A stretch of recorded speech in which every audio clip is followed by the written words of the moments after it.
Hello everyone, my name is Megan Khalil and today I'll be talking to you about the ever-important moon landing. Now, in astronomy there are many fascinating topics, with a lot more depth to them it seems. These could be such as wormholes, astrology, dark matter, etc. Yet I feel nothing really helped us as a race and a country quite like the moment humans landed on a natural satellite 238,900 miles away from us. All the science involved with this feat was far beyond any of us could have ever dreamed at the time. But with the moon landing, of course, comes the different group of people who are conspiracy theorists who don't believe we actually landed on the moon, or if we did, it happened much later on. We'll get to that later, though. First, let's talk about the science behind humans actually landing on the moon in the first place. As we all know, Apollo 11 was the first successful ship to make it into space, land on the moon, and return back to us all safe and sound. But to talk about that, we must first understand the first 10 missions along with the ship that was created. In 1962, John F. Kennedy, our wonderful president, announced that he wanted to have a man on the moon and come back to us within 10 years. To quote that famous president, "We chose to go to the moon in this decade and do other things, not because they are easy, but because they are hard, because that goal will serve to organize and measure the best of our energies and skills. Because that challenge is one that we are willing to accept, one we are unwilling to postpone, and one in which we intend to win, and others too." JFK was very determined to be the first to prove America was up for the challenge, to not only undermine Russia, but to show that we can do anything we dream of and with enough hard work and dedication, mostly as Americans. Russia, of course, played a huge role in this. We had the unfortunate Cold War between two once allied nations, and without full-out attacking one another in a nuclear war, this was a way to prove which country was better scientifically. When JFK had first taken office, Russia was already proving its might over us and the rest of the world.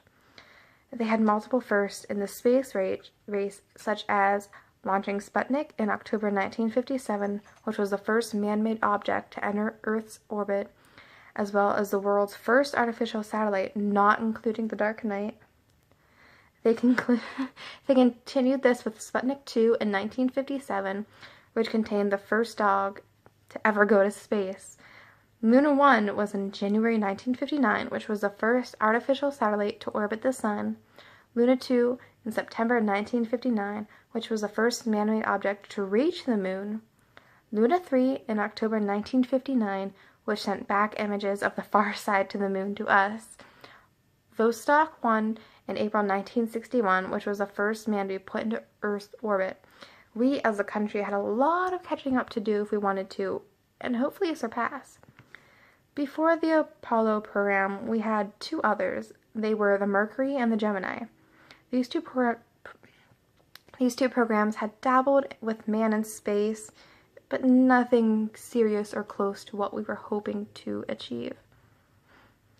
Now, let us talk about the ship that allowed us to get into space and get to the moon. The Apollo ship was made up of different modules, such as the Command Service Module and the Lunar Module. To leave the Earth, the ship would be propelled using the world's most powerful rocket, Saturn V. After its job was done, the rocket would detach and land somewhere in the ocean, as to not harm anyone on land. The craft would then make its way to the moon, only taking a 3-day trip. Throughout those 3 days, everyone would mostly spend their time in the Command Service Module until they made it to moon's orbit. The ship would then detach. The Command Service Module would stay in orbit of the moon, while the Lunar Module would land on the moon. You could get out and put the flag on the moon and have a nice walk. After, the two astronauts that were in the Lunar Module would go back up and visit the other astronaut, which was in the Command Service Module. They would connect and head back to Earth. Apollo 1 had 3 astronauts, Vigil Grissom, Ed White, and Roger B. Chaff. They weren't going into space that second, but on the day of January 27th, 1967, they were training to simulate the actual launch. That is when, sadly, a fire broke out and there was no chance to escape. The three lost their lives shortly after finding out there was even a fire. All they had left after this whole ordeal, we moved on to Apollo 4. There was no Apollo 2 or Apollo 3. The mission was then launched on November 9th, 1967. Thankfully, this was an unmanned ship, and the test was mostly to test the most powerful rocket at the time, the Saturn V. And of course, thankfully, it was successful. Apollo 5 was next, and like the last, unmanned. It was launched on January 22nd, 1968, and was also successful. It would be the test for detaching the two modules, the command service module and the lunar module. Apollo 6 was next and launched in April 4th, 1968. The ship had to be taken down to the sea because of engine failures, so it was not able to go as far as they had hoped. Now for the more risky stuff. Apollo 7 was the first manned flight since Apollo 1, and that launched on October 11th, 1968. The crew on board of this craft was Wally Schirra, Don Eisele, and Walter Cunningham. It was sent into orbit around the Earth and stayed there for a total of 11 days, which equaled about 164 orbits.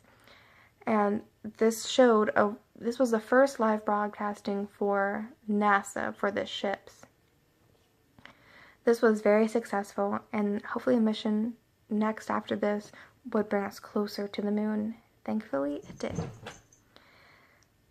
Apollo 8 was then launched on December 21st, 1968, with the astronauts Frank Borman, James Lovell, and William Anders.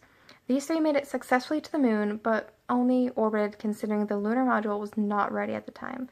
In fact, we sent up a lunar module with the command service module, but it was a fake. We wanted mostly the Russians to think we were further ahead than we actually were. The mission was orbiting for about 20 hours, 10 orbits, and it returned not even 7 days later. As we get closer, the stakes get higher.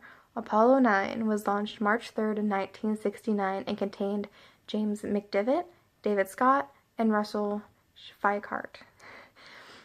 Although the goal was not to go on the moon, but just to test the lunar module with the dockings and undockings.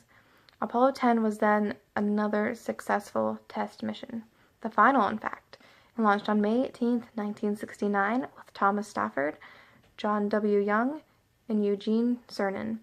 These tests were to detach, reattach the modules in the moon's orbit this time, and it worked, so now we just have to go land on the moon. Apollo 11 was launched on July 16th, 1969 with the very important astronauts Neil Armstrong, Edwin Buzz Aldrin, and Michael Collins. Michael Collins would be the one who remained in the command service ship while Aldrin and Collins went down to walk on the moon. Armstrong noticed while they were in the lunar module